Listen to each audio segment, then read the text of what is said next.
วันหนึ่งโอกาสมันจะมาถึงเฮาดอกแต่ต้องตั้งหลักมันมีศีลประจำตัวจำใจไว้คุณงามความดีไว้หูจักประหยัดมัธยัติระมัดระวังในการใช้จ่ายอย่าพุ่มเพื่อยเฮาจะสิไปรอดนี่นั้นขอให้พี่น้องพร้อมใจกันเด้อพี่น้องคนไทยคนลาวก็ได้อยู่ไสก็แล้วแต่ต้องรอโอกาสเวลาของเฮา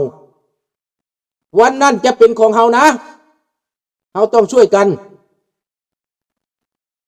คนละไม้คนละมือหักแพ่งกันสามัคคีกันเด้อลูกหลานเด้อเอาขออำลาพระจากเท่านี้แต่ก่อนลงมือนี่ก็ขออวยพรปีใหม่ใกล้จะมาแล้วบรรยากาศใหม่โชคใหม่ลาภใหม่อายุมันขวัญยืนอยู่ดีไม่แห้งสบายดีทุกคนร่ำรวยบ๊ายบายราตรีสวัสดิ์ Good night บอนนุย Thank you Merci beaucoup ขอบพระคุณมากๆขอบใจหลายๆเด้อบาย